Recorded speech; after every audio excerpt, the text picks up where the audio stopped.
Hare Hare, Hare Rama, Hare Rama, Rama Rama, Hare Hare. Shri Radha Gopinath Bhagavan ki, Srila Prabhupada ki. Jai.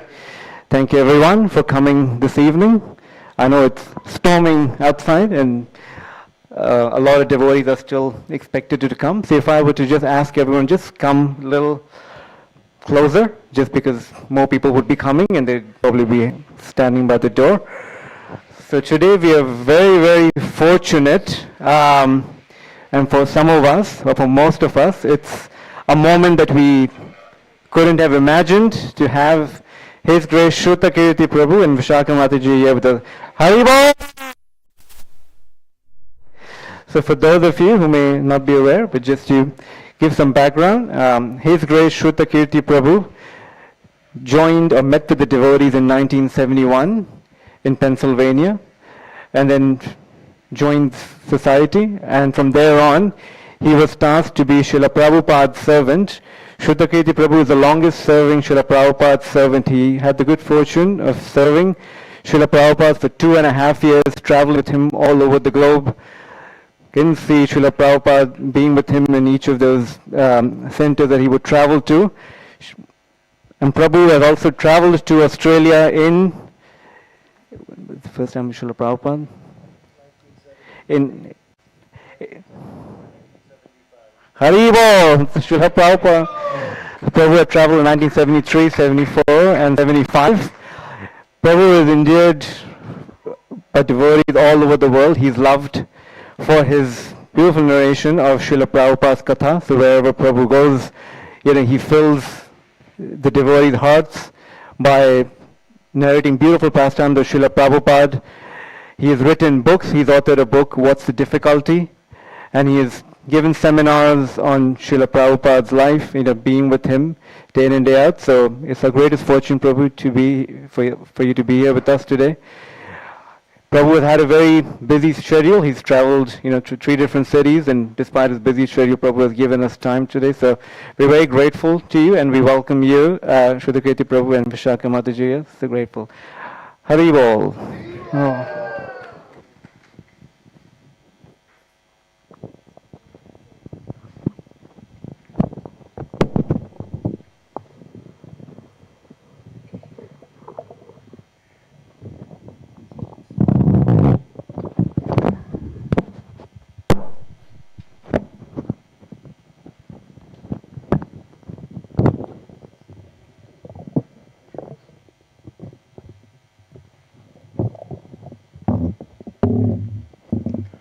Hare Krishna.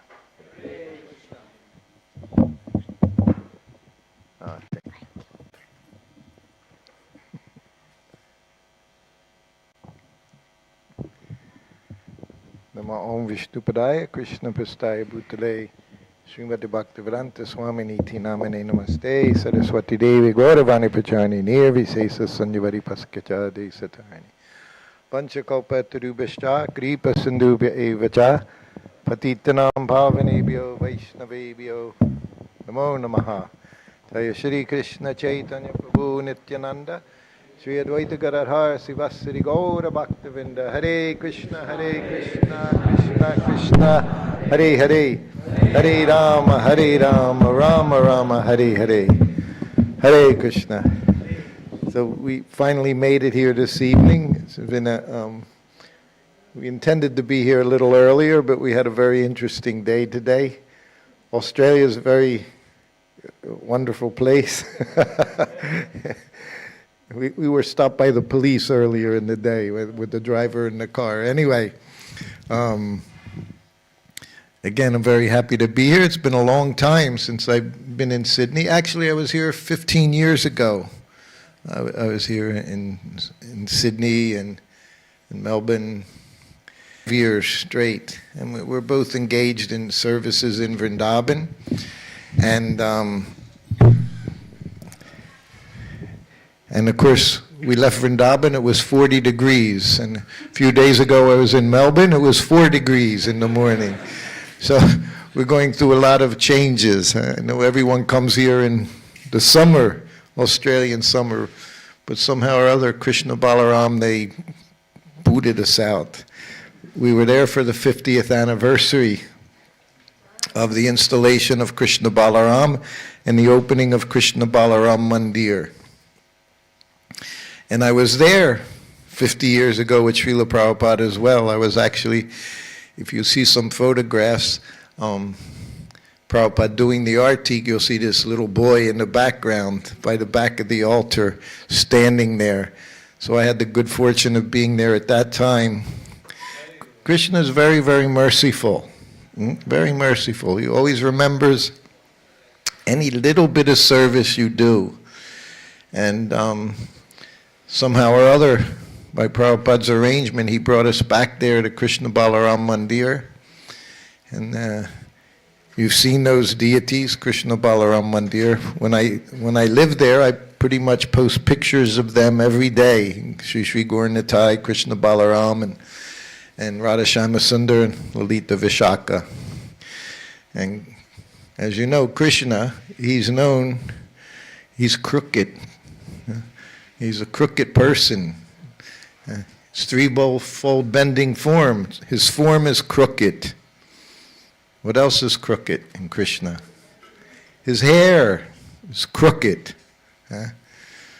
And also how he takes us, how he grabs us, as he's grabbed us in Vrindavan. He has crooked methods. I say he looks very, very innocent. And Krishna looks so innocent, Krishna Balaram, but they're very tricky. It was in Perth, Australia. That was the first place we went to. We arrived there May 8th. And it was the second day of the 50th anniversary of Srila Prabhupada being in Perth, Australia. And they called me here, Sitaram Prabhu. This is the first place we've been that he hasn't come, Sitaram Prabhu. He was in Melbourne with us, he was in Perth with us. And it was him who started the arrangements, knowing I was in Perth 50 years ago. So he requested if we would come there. So we made all those arrangements, and we're here in Australia for the whole month. After here, 1 week here, then we go to Brisbane area for 1 week. We were in Perth for about 1 week, in Melbourne for about 1 week. And I see Srila Prabhupada, if many of you might know, he came to Australia 6 times. That's a lot. Australia's, I say again and again, not on the way to anywhere. You only come to Australia to go to Australia. So the only place next would be if you're going to Antarctica, you know, and I don't think anyone goes there, or Tasmania. I guess you could go to Tasmania, but Prabhupada came here 6 times. And when I see all the devotees here in Melbourne for the anniversary festival on the day of the installation of Shri Shri Gaur Nitai, their Abhishek, that evening they filled a hall. They had to rent a hall. Temple room's about the same size as this room. 50 years ago, when Prabhupada walked into that temple room, Melbourne, you know what he said? He said, temple room is very small. At the time, it wasn't small. It was adequate. It was fine. But Prabhupada could see. He could see the future. And it's the first thing he said, this temple room is small. Because he knew his coming to this country, placing his lotus feet everywhere, all over, in Perth, Melbourne, Sydney. All of you were a result of Srila Prabhupada planting seeds. I say that, you know, because I see that everywhere he went. He was a gardener, and he planted seeds. And you're all the fruits, the flowers of what he planted. Don't know how he did it. I say you may have heard him chanting as he walked through the park. Where did he walk here in Sydney? Do you know? Where was his morning walk? He liked parks. Prabhupada liked nature. You know, we say the mode of goodness. The country's mode of goodness. City's mode of passion. And of course, then you get into the mode of ignorance, what you find in the cities. But Prabhupada liked mode of goodness. When he was in Bhaktivedanta Manor, beautiful, beautiful property, beautiful room, some of his best rooms in all of ISKCON, Bhaktivedanta Manor, his sitting room, half this size. If the sun was shining, which was not very often, kind of like the last 4 days here in England, Prabhupada said, when the sun is shining, best place in the world, England, so nice. But if the sun was shining, Prabhupada sat out on the lawn. You see so many photographs, Srila Prabhupada sitting on the lawn at Bhaktivedanta Manor. It was a particularly nice summer. Again, because Srila Prabhupada was there, Krishna provided lots of sunshine there. But wherever he went, devotees have sprung up. You might have heard him chanting. You might have seen him in a different form. Maybe a bird, bees, maybe a tree. Maybe he stepped on you as he was walking in the park. Little bugs on the ground. That's the way I see things. Maybe it's just imagination, but that's how I see it. We're all connected. Every one of us, we're all connected to Srila Prabhupada. We're all serving Srila Prabhupada in his society. So I was here for the installation of Sri Sri Gaur Nitai in Melbourne. That's what we had just the other day there. And they remember Krishna Balaram Mandir. I know Krishna Balaram, they remember you did a little service here. Sri Sri Gaur Nitai in Melbourne. I don't know what I did there. I took care of Srila Prabhupada back then, but they allowed me onto the altar. Being servant to Srila Prabhupada, you're a pujari. Prabhupada said, 2 things are the most dangerous services. What are they? For a devotee, 2 things most dangerous. I've already said them both. Personal servant and serving the deity. Most dangerous services. Why? Familiarity breeds contempt. Srila Prabhupada, he had over a dozen servants in like 9 years, over a dozen servants. Some for 1-2 months, some for 3 months, some for 6 months. Nanda Kumar, 1.5 years. Hari Sari, 1.5 years. Satsarup Maharaj, 6 months. Because when you're with the pure devotee, you don't have 1 second that you're allowed to become inattentive. And as you know, devotional service, we all have our moments. Sometimes minutes, sometimes days, sometimes months, sometimes years we try to forget about Krishna. But when you're with Prabhupada, you see what it means to be Krishna conscious every moment. And if you're going to be with him, he expects you. Prabhupada was amazing in so many ways. One way was he made us think we were just like him. Just simple devotee trying to practice Krishna consciousness. He made us think that we could be Krishna conscious in this very lifetime. You see the videos, you must have all watched the videos.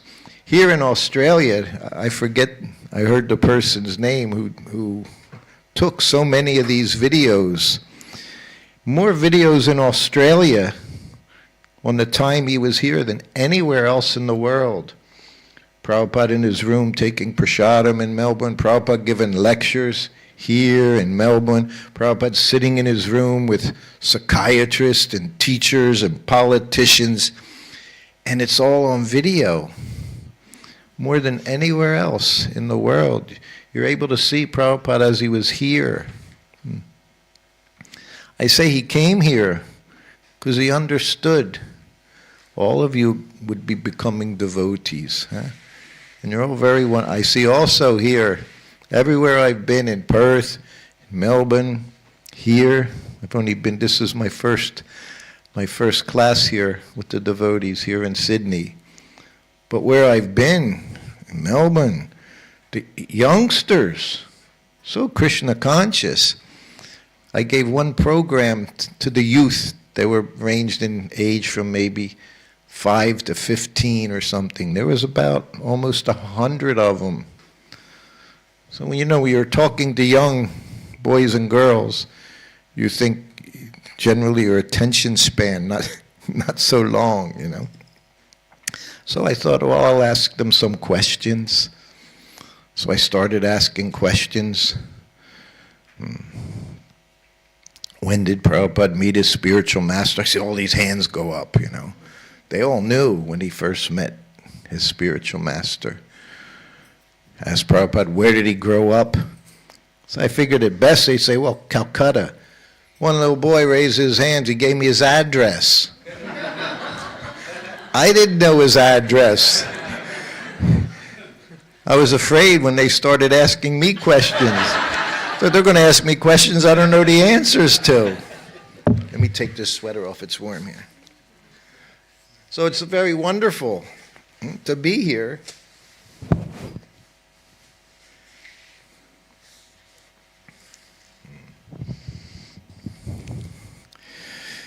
Krishna consciousness.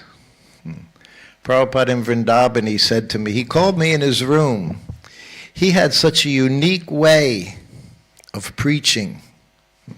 Imagine, I was with him, literally, my duty, 24 hours a day, besides cooking, giving him massage, morning and evening, answering the bell.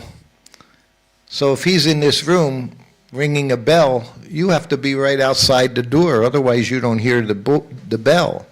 He didn't text me, didn't call me up on a cell phone, we didn't have electric buzzers. He rang the bell, that was it. And you had to be that close, so you could never go anywhere.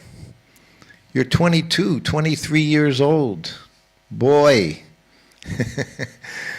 Italian descent on top of it. We're a little bit passionate. But somehow or other, that's what you had to do. In Vrindavan, I had been with him almost 2 years. He rang the bell one afternoon. I go in and offer obeisances. I sat up. He just looked at me. He said, first-class servant knows what to do without being asked. That's first class. We're all servants of Krishna. We're all servants of Srila Prabhupada. This is his society. This is his temple. Yeah. If you're here, you're serving him. Maybe through this agency, maybe you'll say, well, I'm working under the temple commander, the temple president, I have my Guru Maharaj. Whatever it is, you're serving Srila Prabhupada. So he said to me that first-class servant, he knows what to do without being asked. He said, second-class servant, you tell him what to do, and he does it. Imagine, you're already second class. If you have to wait until someone tells you what to do, you're not first class. And then he said, third-class servant, you tell him what to do, what happens? He doesn't do it. He said, or he does it begrudgingly. I love Prabhupada's use of English. He knew English words so well. And he could transform those words, huh? Like here, USA, what is our form of government? Democracy. Prabhupada, what did he call it? Demon crazy. Demon crazy, he called it, huh? Skyscrapers. What did he call them? Skyscrapers. You know what scrap is? Scrap, at least where I come from, scrap is rubbish, trash, scrap. something you go to the scrap yard, you know, where they put all the old automobiles. It's scrap. So we called the skyscrapers. When he said that to me, first class, second class, I didn't realize he was talking to me. There was probably something I was supposed to have done, knowing I'm doing it every day, and I guess maybe I didn't do it. But he didn't speak to me like that. He spoke to me in such a, like he could have brought anyone in the room. He just felt like telling some philosophy to someone. But he was telling me. I didn't know that until 30 years later. I'm thinking, oh, that was me, you know. All these things, he would call me in the room and tell me things. But he did it in such a transcendental, detached way, because if you don't get it, you're not making an offense. If I came into the room and he said, you should have done this, you're not a first-class servant, that would have been an offense. But he didn't deal with devotees like that. He knew what you were capable of, and he knew what he could say to you, how to encourage you. But from the moment I met him, second time, first time was first initiation. I joined, we say joined, met the devotees first time, April 22nd, as Prabhu said, 1971. It was literally Earth Day Festival in Philadelphia in the park. Rock bands playing, and the devotees are down there chanting. I didn't know anything about them. My friend was with me. He knew who they were, but he never told me. And we were both looking for God. I was raised Roman Catholic, Italian Roman Catholic boy. When I was 8 years old, the nun made me an altar boy. You know what an altar boy is? He's a pujari. I was ringing bells in the church, 8 years old. I remember it to this day, ringing bells. I'm thinking, I'm ringing bells. That's all I do, ring bells. I'm still ringing bells in the temple, Krishna Balaram Mandir. So then after 3 days, from that day we met the devotees. I was asked one, do you know, what are you doing? They said, well, we're chanting Hare Krishna, names of God. God and his name are non-different. So, well, I want to know God. So he told me, Krishna. And then he told me his father's name, his mother's name, his address, cell phone number, everything he told me about God. And whatever he said, I accepted it. That was potency that came from Srila Prabhupada. Whatever we heard, 100% acceptance. Whatever he said, we were prepared to do. That quick. That's what it was like in those days. When I tell some of the devotees. So every day we started going to the temple, my friend and I. After college classes, we both had scholarships. LaSalle College in Philadelphia. We started going to Bhagavad Gita class. And after 3 days, Kirtanananda Swami showed up. And of course, he was collecting devotees. Back in those days, that's what the sannyasis would do. Go to the temple and steal devotees from the temple. He was bringing them to New Vrindavan. 3 days later, we left school, left home. I left my motorcycle. We went to New Vrindavan. As soon as we got there, shaved our head. I would have shaved my head today, but the police prevented it today. The Australian police, they prevented giving me the time to do it. Because Prabhupada definitely liked shaved faces. You can't even say that nowadays in ISKCON. Tell somebody to shave. Well, that was then. This is now, you know. No, always. Prabhupada shaved his face every day, every other day, traveling, not traveling. He was at Kumbh Mela. You see the picture? I think there's one photograph. Prabhupada's there at Kumbh Mela, freezing cold, living in a little tent-like area. no running water, no anything. He shaved. He shaved. That's how he represented in ISKCON society. Huh? I shaved his head with a buzzer. I buzzed his head. He had an electric buzzer. You know how careful you had to be shaving Prabhupada's head? You know what he said to me the first time I sat down beside him before giving him massage? I had the buzzer. Bzzz. He said, so, you turn the buzzer on. He said, you go bzzz. You turn it off. Go back to the front. Bzzz. So every time I left his head, I had to turn it off, back and forth. I didn't know whether it was to save electricity or because it got hot.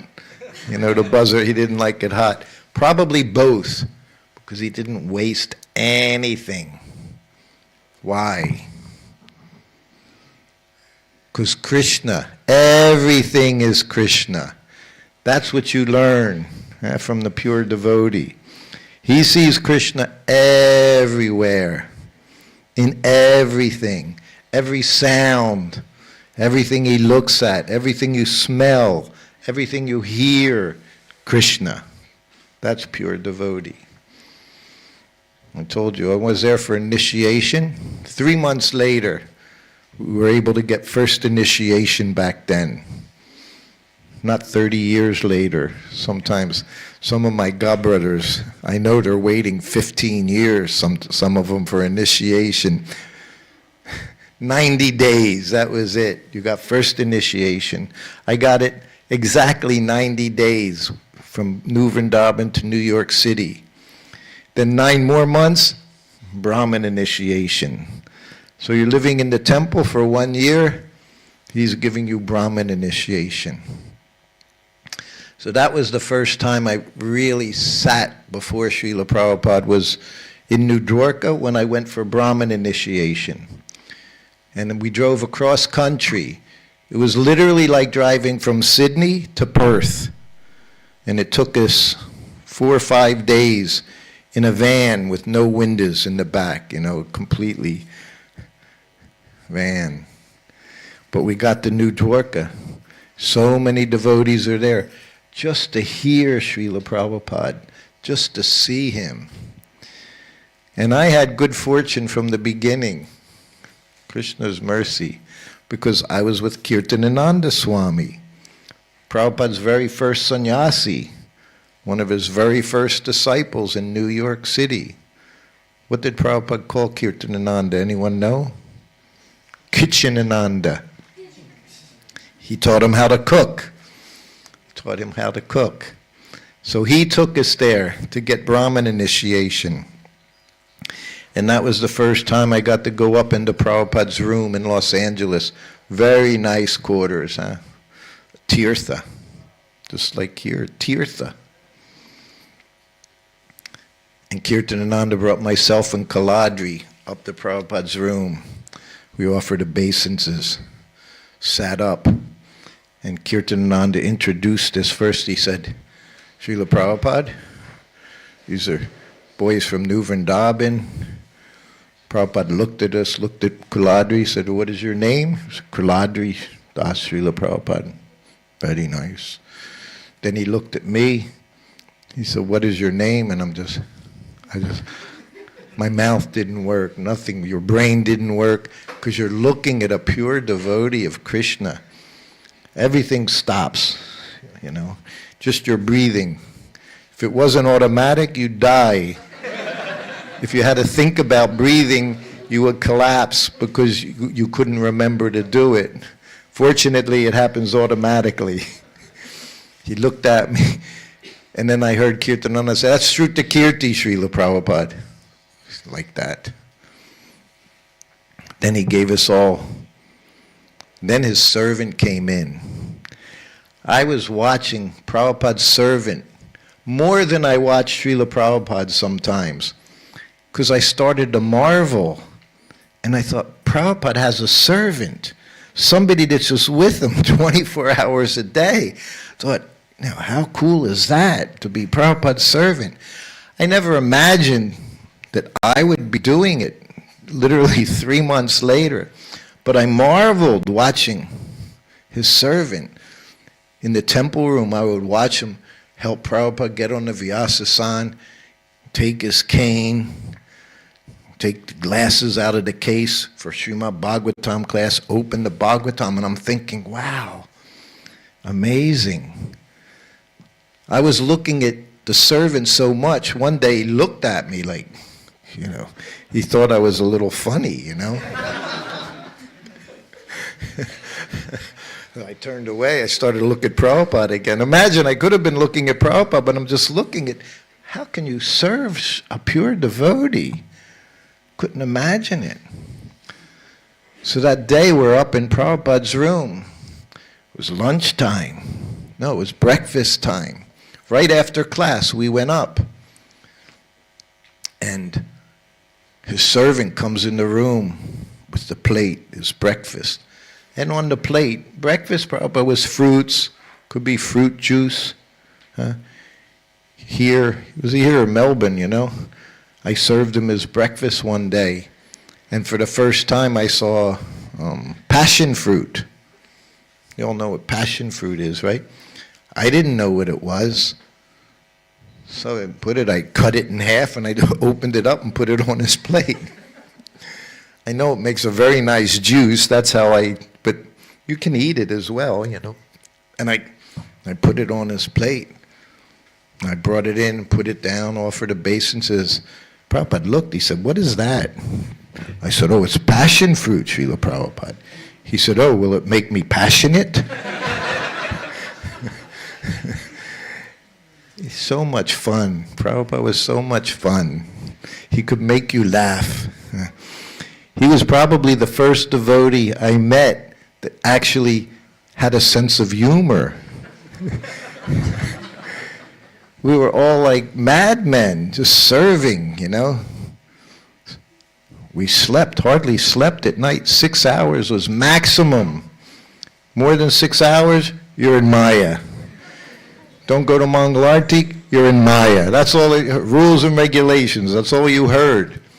And everybody grave, had these faces on them.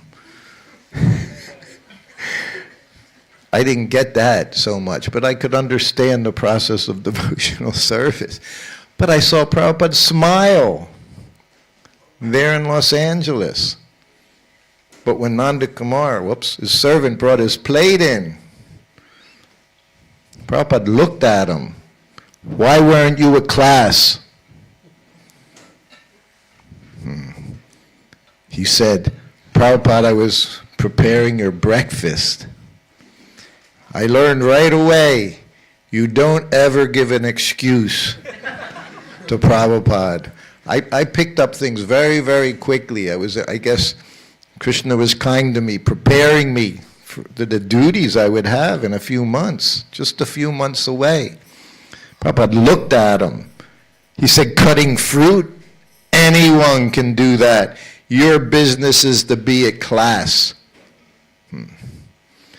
2.5 years, I never missed one class. Not one class. I'd be sitting right there to the right of Srila Prabhupada, or from this side to the left. And I looked like I was paying attention. Even if I wasn't, I would try. I would look and try to pay attention. Because you don't understand so many things. There in New Dwarka, Prabhupada said, one lecture. Imagine I was with him. By this time I was with him 4 or 5 months, hearing him every day, learning mantras just by him repeating them. Just hearing him say these mantras over and over again. Aham sarvasya bhavo sarvadharman prityaja dehinosmin jatahe. It wasn't me reading books, it was hearing him again and again and again. And he was looking at all us youngsters, 19, 20, here, some younger, some older, in one class, and I'm sitting right there. And Prabhupada said, just like now, what time? 8:08 and 40 seconds. He said, even if you have millions of dollars, you can't get that time again. Gone. You can't get it ever again. You know what I thought? I thought, well, I'm eternal. That much I figured out. The soul is eternal. I'm thinking, well, what is the loss?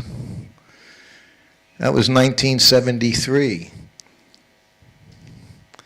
Took me 20 years. I was writing it down from my book, and I realized Prabhupada left. So long he was here, huh? How many years was he here? 11 years, ISKCON, 11 years in ISKCON. And then poof, disappeared, huh? His vapu gone. And then I realized, don't waste a second. I realized what it meant, not to waste time. And I think so much time I wasted, so much time. I'm trying to recover some of that time now. I live in Prabhupada's home. Where's his home? You know his home? Where's Prabhupada's home? Vrindavan. Prabhupada said, Vrindavan is my home. Juhu, my office. Mayapur, place of worship. All those places, he established temples. He let us know how personal those places is, to go to those places. When we had the festivals, Gur Purnima festival, 1975, 500 disciples came because Prabhupada said, everyone come. Everyone come. His secretary was Brahmananda at the time. You all know who Brahmananda? Huh? Brahmananda. It was Brahmananda. They say one of the biggest devotees in ISKCON, Prabhupada's son, Brahmananda. He said to Prabhupada, Prabhupada, it cost a lot of money bring all these devotees. Even then, tickets were practically the same price then, $700, $800 from the US, $1,000, 500 devotees, $500,000. Brahmananda said, so much money. Prabhupada, should we spend all this money? Prabhupada looked at him. He said, how much does it cost to feed you in this lifetime? He asked the right person. Brahmananda got a little red in the face, A lot, Prabhupada. He said, yes, but you must eat. This is our eating.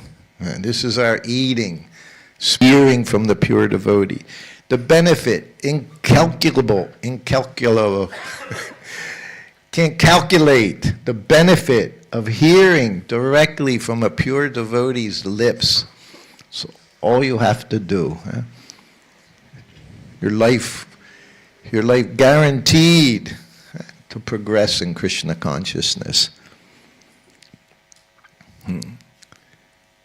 1975, I've been with Prabhupada for over 2 years. We're in Hawaii, New Navadweep. Prabhupada said, if there's heaven on earth, it's in Hawaii. Beautiful. We were just telling some devotees. Beautiful. We hear different things. He said it was one of the chakras of the earth. That the yogis, he said, yogis can live here very nicely. Just have a little milk, mango and milk, he said. Other times he said, just drink a dab. You all know what the dab is, right? Coconut water, dab.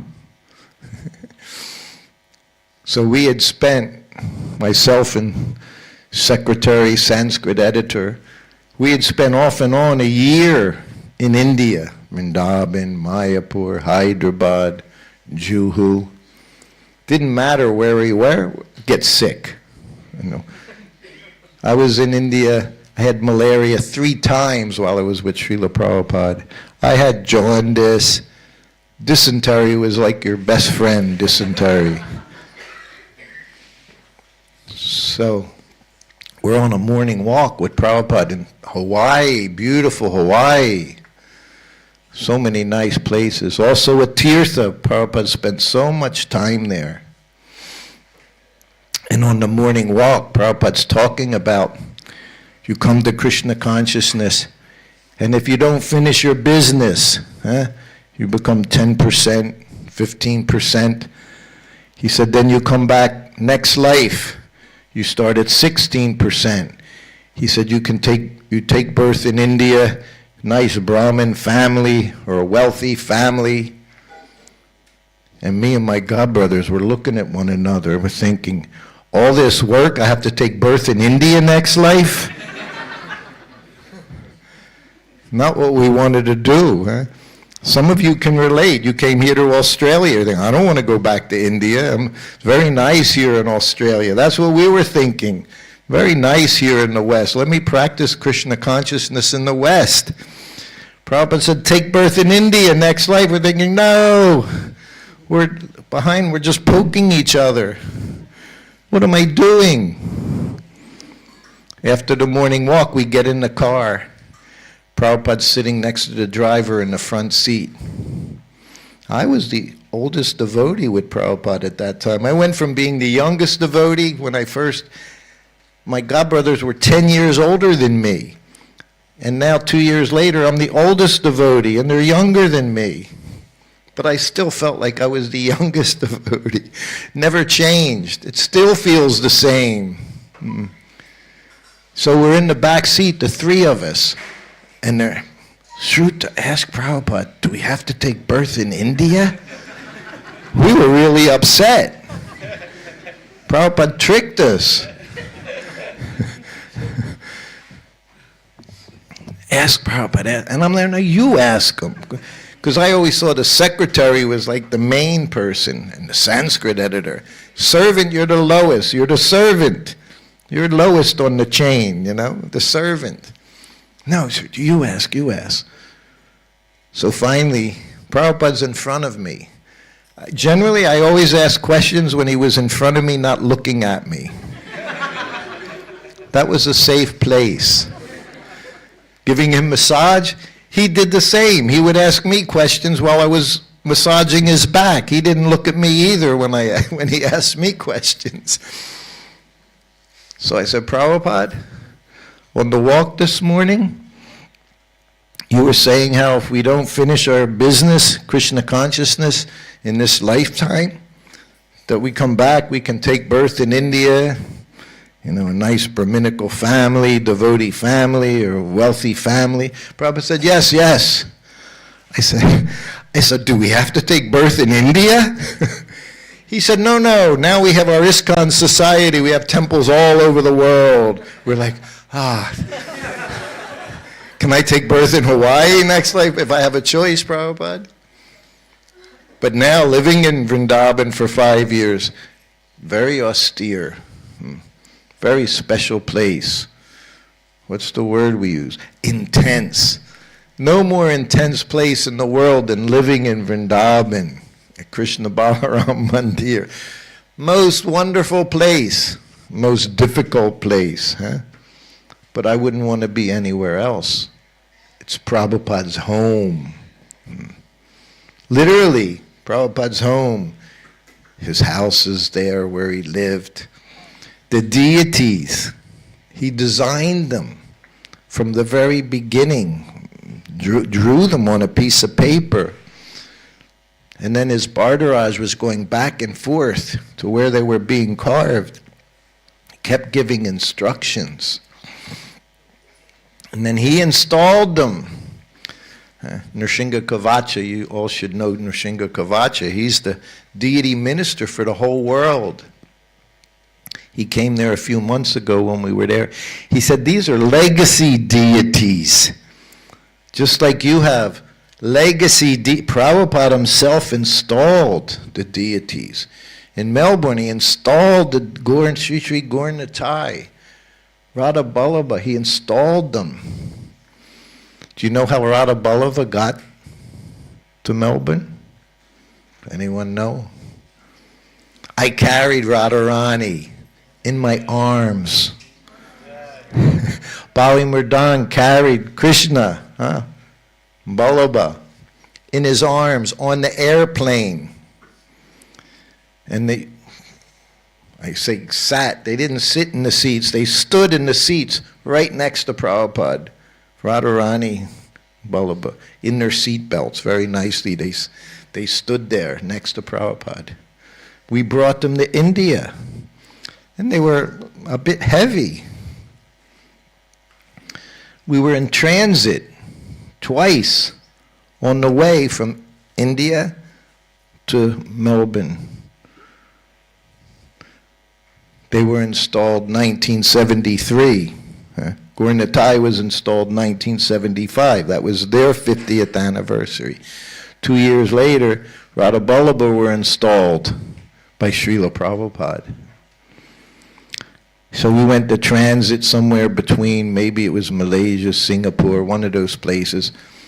Then we stopped in Sydney. And again, we're in the transit lounge. And we're just sitting. Prabhupada's sitting. I don't know whether I was next to him or Radharani was next to him. And then I was right there. That was my service. That's what I was told when I became his servant. Didn't know anything. Shyamas Sundar, his secretary, said, Prabhupada rings the bell, you go in the room. I said, okay. Prabhupada sits on the airplane, you sit next to him. I said, okay.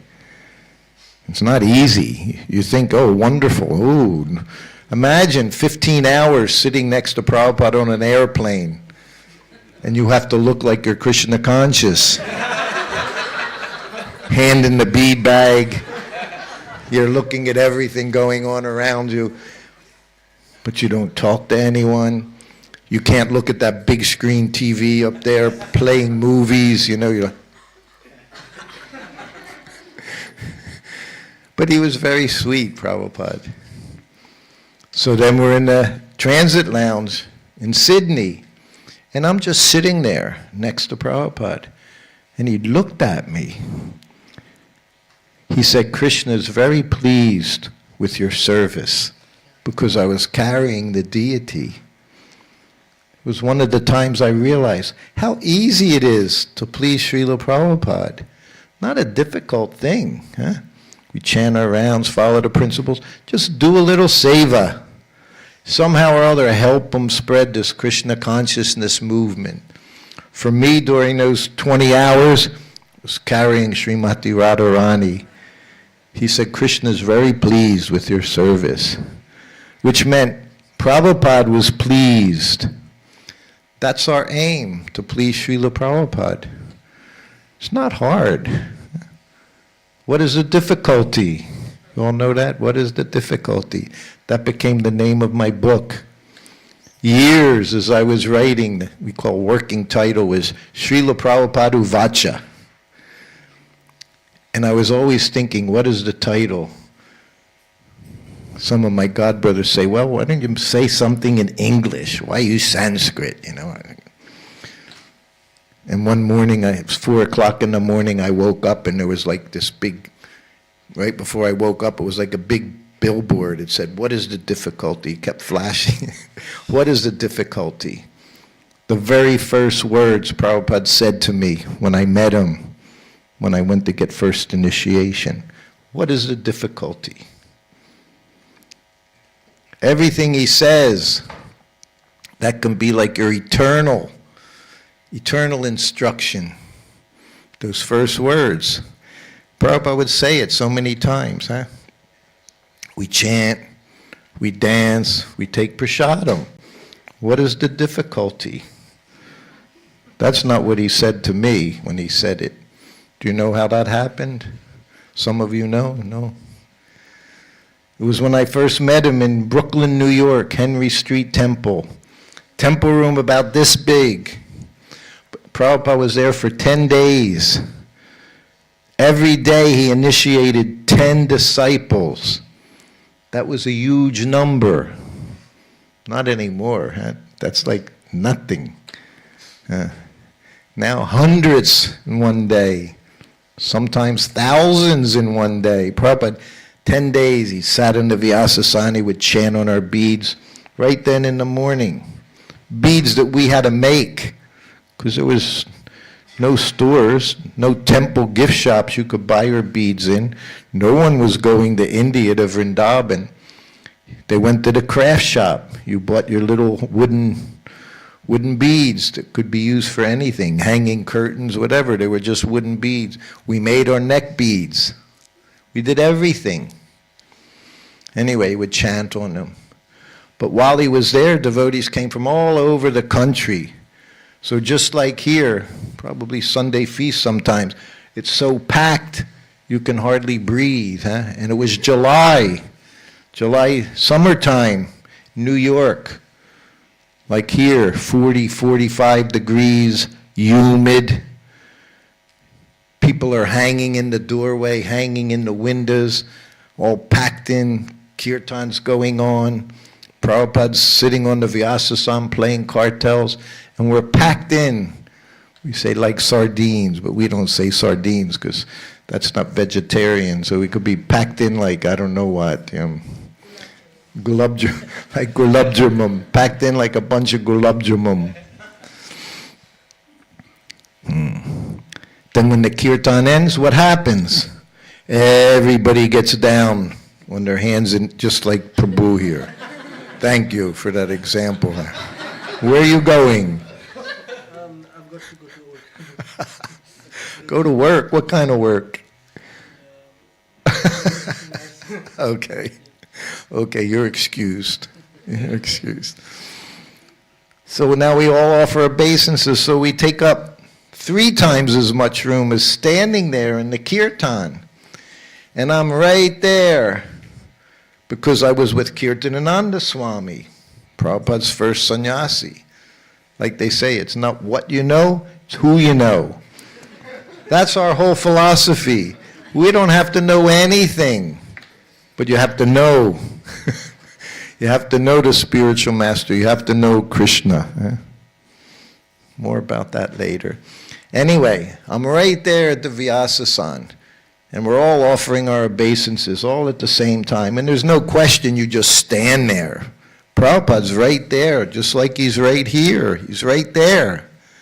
So we're all offering obeisances. And this is the first day I'm getting to see Srila Prabhupada's lotus face, his eyes. Everything you wound up focusing on his face, but then his eyes. You could see the smile sometimes, many times. He would look at you. He managed to look at everyone. Everyone would say, he looked right at me. And he did. Everyone would say, he read my mind. He knew just that lecture was for me. And it was. Just like Bhagavad Gita. It's for you, personally. This is our philosophy. So I wanted to see Prabhupada's face again. So everyone's being very nice. What's the word? Sincere. Namo Vishnu Padaya Krishna Pastaya Bhutale. I'm down there going, Namo Vishnu Padaya Krishna Pastaya Bhutale Srimad Bhaktivedanta Swami, because I wanted to see Prabhupada. And I sat up before everyone. And I sat up, and I sat on a brahmachari's head right behind me.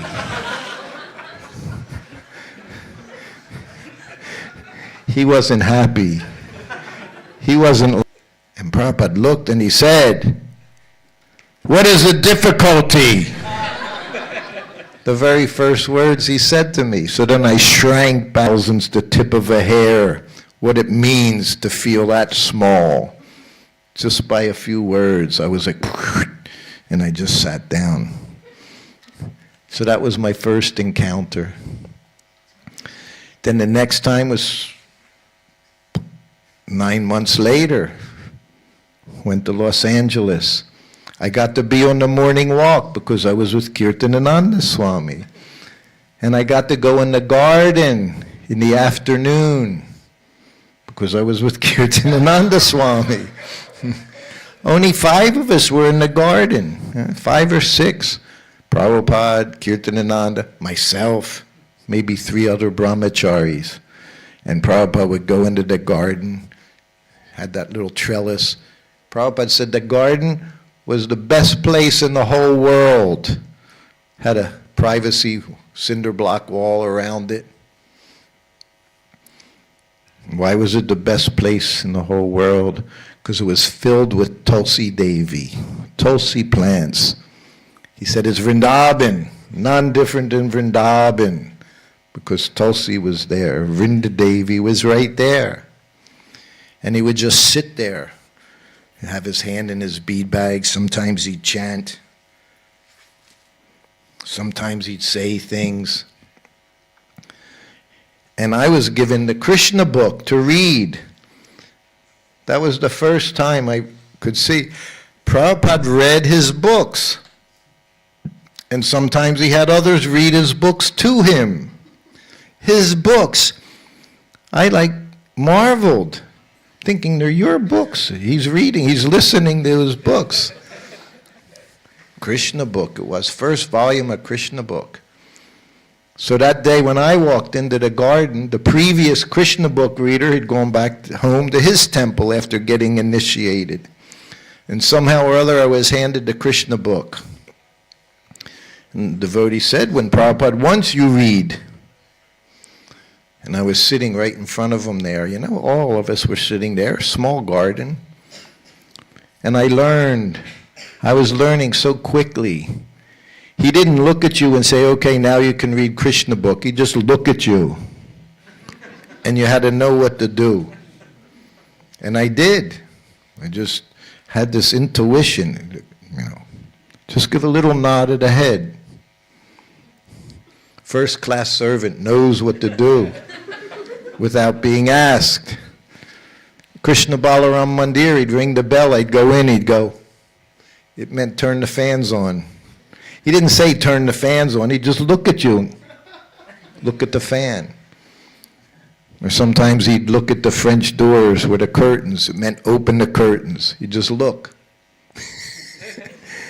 He didn't talk unnecessarily. That was one of the goals. Huh? Other than chanting Hare Krishna, there's nothing else to do, nothing else to say. And we just sit there in front of him. Sometimes he'd chant. Sometimes he'd say things. And I'm learning. I'm not his servant, but I just had this, I don't know what it was. He looked at us. He said, what color is Krishna? I'm thinking, we know what color Krishna is. It's all over, and Krishna's thinking, why is he asking us that question? And I knew right away it's a trick question. Prabhupada asked lots of trick questions because he always liked to, what's the word, unsettle you because you think you know everything. So he would always let you know, you don't know anything. Huh? You don't know anything except what I tell you. That's Guru. So I'm thinking, and I don't raise my hand because I'm thinking, nah, this is a trick. One devotee raised his hand. I'm like, oh, here we go. It's like a game show, you know, like raise his hand. But he was smart. Srila Prabhupada, it's described in Krishna book that he's darkish, blackish, darkish, like the monsoon rain cloud. Smart. He quoted Srimad Bhagavatam. Can't be wrong. Prabhupada shook his, that was the first time I saw him shake his head like that. He said, no, he's blue like the sky. He pointed up to the sky. He said, the sky is blue because it's reflecting the bodily effulgence of Krishna. Just like that, you could see Krishna everywhere. Just one sentence. He lets you know how to see Krishna. Huh? We're always, did you see God? Did you see? Everybody asks, all these other people come, especially Indians. Have you seen God? Blue like the sky. Now whenever you see a blue sky, is all Krishna's bodily effulgence. That's the blue sky. With the eyes, you see Krishna just like that. Through the eyes of the pure. He opens your eyes. I would massage him at night, that same place. In his garden, that very same garden, there was Night Queen, they call it. Star jasmine. When the sun goes down, you can smell that jasmine, most beautiful fragrance. And I would pull off a little group of those cute little white flowers, because Prabhupada loved that fragrance. And I'd bring it up to his bedroom every night for evening massage. And while I massaged him, he would lie in bed. I'd massage his legs, massage his feet. And he would lie down on his back, and his head would be sideways, right next to the jasmine. So every breath he would smell the jasmine, the Night Queen. And the one night I'm massaging him, and he said, picked it up, he looked at me, he said, "This is Krishna." Huh? You want to see Krishna? This is how you start to see Krishna. Everything you see, you have to see Krishna. Everything you smell, Krishna. Every fragrance, that's Krishna. Huh? Apsohom, apsukuntiya. The taste of water, nice fresh water. Krishna. What did Prabhupada say? Even the wino. He's tasting that wine. And if he thinks, this wine tastes so nice, Krishna's given me this wine. He's making progress in Krishna consciousness by drinking wine. That's Krishna consciousness. This is what Prabhupada did. You could read so many books over and over and over. He could tell you one thing, one sentence, and it would give you so much more than reading over and over, not understanding anything. Because that was like that. We could read, Krishna's the taste of water, but when you hear it come from his lips, it's a whole different thing. Anyway, how long do we go over here? Who's managing? I think we can maybe stop here. I'll be speaking again when? Sunday? Saturday evening. We'll be speaking here Saturday evening. I hope all of you come. We can continue. But if anyone has any questions, is there anything I didn't, Shaka Devi, anything I didn't complete that I started? I have a tendency to jump around a lot. So every day I'm reading Krishna book in the garden for a week. And every morning going out on the morning walk. And then we would come back in. Prabhupada would walk up his stairs to the room. One day he's walking up the stairs, and as he gets up a couple stairs, he stares straight at me. I'm just standing there like everyone. And he looked at me. He said, "Oh, Sutta Goswami." Because I was reading Krishna book. Sutta Goswami, and they walked up the stairs. Another day he walked up the stairs, he had his cane and he's walking up, and he looked at all us kids, teenagers. He said, "I still want to run up the stairs." But he said, "Now in this body I can't." But he's showing us, spirit, soul, same, doesn't change, eternal. I know more than ever now what he means. Sometimes I have to have people push me up the stairs to get to the top. Every flight of stairs is like 10 times harder than the one before. You need help getting up the stairs. And you remember when you used to take them 2 steps at a time, running up when you're his age. You remember that. But you can't do it anymore. Well, it shows, the body. Dehi nosmin chatatehe komaram jovanam jara. This is the process. Everything showing us how to see Krishna, how to hear Krishna, how to understand we're not this body. He makes it so easy, Srila Prabhupada. So wonderful he is. So you had a question? Yes. So I want to hear a story how you become She said, how did I become servant? Huh? It's a good question. I was in New Vrindavan, and when this was John Mastami time, 1972. I told you, 3 months before I was in Los Angeles, morning walks, Prabhupada's garden, class every day. 3 months later, I'm in New Vrindavan, where I had my service. No morning walk, no classes. No in the garden with Prabhupada, because I'm cooking in the kitchen. I'm like the cook. And there's a big festival, 200 devotees there from all over the U.S. So I had my service to do. Radhanath Swami was in the kitchen too. He came down from the Vrindavan farm, you know, like a mile up from the Bahulaban farm where Prabhupada was. He was helping me. Imagine, 1972. He was brahmachari. And I said, oh, you were cutting vegetables? He said, no, I was washing pots for you, he said. Those pots that were cooked on wood stoves, black. He said, I had to scrub those pots. He was telling me just a few months ago, he was telling me. I was scrubbing those pots. And he said, I was making khichdi every day. He said it was the best khichdi. Srutakirti made the best khichdi because his sweat was going. Radhanath Swami, he says some far out things sometimes. He said, all is love, he said.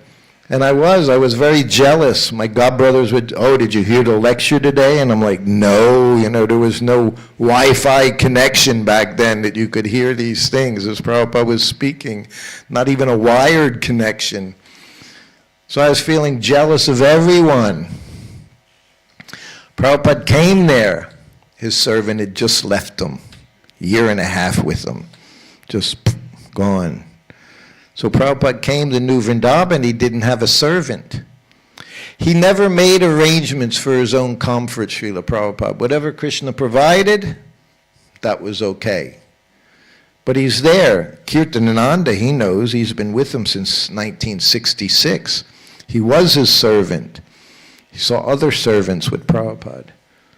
So the night before he left, before Prabhupada left for Pittsburgh and Dallas and onwards, he came into the kitchen. And I was cooking milk sweets for the next morning for Radha Vrindavan Chandra. I was the pujari. The cook means you're the pujari. You cook everything, you offer everything. So-called head cook. You're the only cook. Head cook. So I'm cooking the milk sweets. And Kirtananda came in, he had his cane, had a kind of, so he said, you want to be Prabhupada's servant? What do you say? Yes. He said, okay, you'll leave with him tomorrow morning. He said, it was literally like 8 o'clock at night. I left with him 5 o'clock the following morning. That was how much time I had. And then he said to me, I told Prabhupada you'll be the best servant he ever had because you'll never leave him. So the next morning he brought me back into Prabhupada's room. He stayed at another farm, Madhuban farm, just a little tiny farmhouse. Same desk, same lamp on the desk, same dictaphone machine on there, just one lamp for Prabhupada's translation work, just like it was everywhere. Vrindavan, Los Angeles, sat on the floor on a cushion, a little table in front of him to do his translation work. So 5 in the morning we go in, offer obeisances, and again Kirtanananda is introducing me. This is Srutakirti. He's going to be your servant. Prabhupada looks and goes, that was it. And then Kirtanananda said, he's a very good cook, but he doesn't know how to massage. Prabhupada said, anyone can massage. That wasn't true, but he said that. He had to have very nice, soft hands, no calluses, couldn't sweat. and you had to have some strength.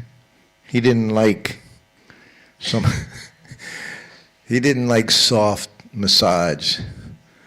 He said that about one of his sannyasi. He massages like a girl, he said. No offense meant the girls, you know. It's not politically correct to say such, especially some of the girls nowadays, you know, they're stronger than the boys, you know, if they're girls. Anyway, and then Prabhupada reached under his desk and he grabbed his lota. Do you all know what a lota is? Yeah. Most people don't know anymore what a lota is. They just have little plastic, nasty plastic cups. But we had his bell metal lota. He reached under there and he got it and he got up and he gave me my very first instruction. Follow me. Imagine such a wonderful instruction. That's the only instruction you need to hear from your spiritual master. Your only business is to follow him. He said, follow me. I followed him out the door. He went about, a few meters. Then he said, wait here. I stopped. And he took his load and he walked off behind some trees, bushes. After a few minutes he came back. He gave me my very first service. He said, wash this lota with soil and water, put it back under my desk. So in a couple minutes, he told me everything I needed to know, like we say in a nutshell. Follow me, and your business is cleaning my lota after I go to the bathroom. That's you. That's your service. I never had to clean it again, 2.5 years. I was on the morning walk every morning. On the morning walk, so many Matajis, then brahmacharinis, whatever they may be, they'd be cleaning Prabhupada's room, cleaning the bathroom, fresh sheets on his bed, fresh towels in the bathroom, and I'd be holding a microphone as walking next to Prabhupada. But it's the first service he gave me, cleaning his spittoon and his bathroom lota, so I could understand what it meant to be servant. We're all like this. You may be serving the deity, maybe cooking in the kitchen, you may be distributing books, but we're all the same. All we are is lowly servants to the spiritual master. Whatever he tells you to do, you do. You may be GBC, XYZ, whatever you are. If he says you do this, that's what you do. No designations, not brahmachari, grahasta, sannyasi. None of these things matter. Anyone? We have time for another question? Everyone getting prasadam after this? Yes? No? No prasadam? Yes. One last question. Yes, Prabhu. You mentioned about Melbourne. Any pastimes in Sydney? Yes. It's very vague. I could say because it was same everywhere I went. I was sitting inside a small room waiting for the bell to ring. It didn't matter whether it was Sydney, Melbourne, Perth, Paris, London, wherever it was. I never really knew where I was. I walked in botanical gardens, I walked on the beaches, and I sat in my room. That was my business. That was my service. I remember, I India for over a year with Prabhupada. To this day, I haven't been to the Taj Mahal, We live in Vrindavan 5 years. Know how many temples we've been to in Vrindavan? 1. Krishna Balaram Mandir. I could tell you why. Because Prabhupada said to me, you don't go anywhere. If I ring that bell, you have to be there. That's why he had over a dozen servants in 10 years. Because Prabhupada was pure devotee. But to be like that, not an easy thing, to be completely pure, just wanting to serve Krishna 24 hours a day. Even the other secretary, he could go here and there. He would have to go into town, get visas, get passports, arrange the tickets. The servant had one business: sit in your room within 5 meters of Prabhupada, wait for the bell to ring, cook his lunch, prepare his breakfast, lunch, dinner. This was your service all the time. So that's what I did. But we haven't been anywhere except Krishna Balaram Mandir. I went to Radha Damodar temple twice to bring godbrothers to see Prabhupada's rooms in Radha Damodar temple. Otherwise, Prabhupada said, I put all the tirthas in the courtyard of Krishna Balaram Mandir. No need to go anywhere. He told us, don't go anywhere. Don't hear from anyone else. Sometimes people will say, I'm a fanatic. And I say, well, so is Prabhupada. I learned it from him. You just hear from me, you serve me, that's your only business. Anything else you do, you're in Maya. That's what I learned. And I'm very happy to be there in that place, Prabhupada's home. I see that his temple room. When I stand there in the Mandip, I see I'm in Prabhupada's living room. Big living room. His deity's right there. That's how you have to see everything. Everything's Prabhupada's. Here. These deities, they belong to Srila Prabhupada. We're serving them, but they belong to Prabhupada. And he's given them to you to serve. So many different ways you can serve. And the more you develop that consciousness, you can make very nice progress. Nice progress in Krishna consciousness. And as soon as you become a little agitated, I got to do this, I got to do this. Prabhupada said, the beginning of your fall down. As soon as you think you have some other business, beginning of your fall down. That's how serious. Krishna consciousness, serious business. For all the smiling I saw, Krishna consciousness, serious business. So we can do it in this lifetime, like he told that devotee in Melbourne. You know that video? Prabhupada, how long does it take to become Krishna conscious? What was Prabhupada's response? A moment. The thing is, the moment never ends. It's not that the moment and then the next moment, every moment, then you're Krishna conscious. Not that, okay, now I can relax. Now I'm Krishna conscious. No. Prabhupada said, you can relax when you die. That's devotee. Never. No samadhi. There's no samadhi until the time of death comes. And then you'll actually remember Krishna. He said, if you can't remember Krishna in your lifetime while you're struggling, there's no question of remembering Krishna at the time of death, which is your biggest struggle you're going to have. And everything we do is to prepare us for that. All right, so I'll be back in a few days. Oh, I do have something here. This is also the 50th anniversary of Srila Prabhupada wearing these slippers. He wore them on a Japan. It actually has a little thing on here, says JAL, Japan Airlines. And Prabhupada wore them, and I managed to hang on to these. I gave away everything he gave me, but somehow or other, I have these slippers. And if you come by, we'll bless you with Prabhupada's slippers. Srila Prabhupada ki jai. Thank you all very, very much. Hare Krishna.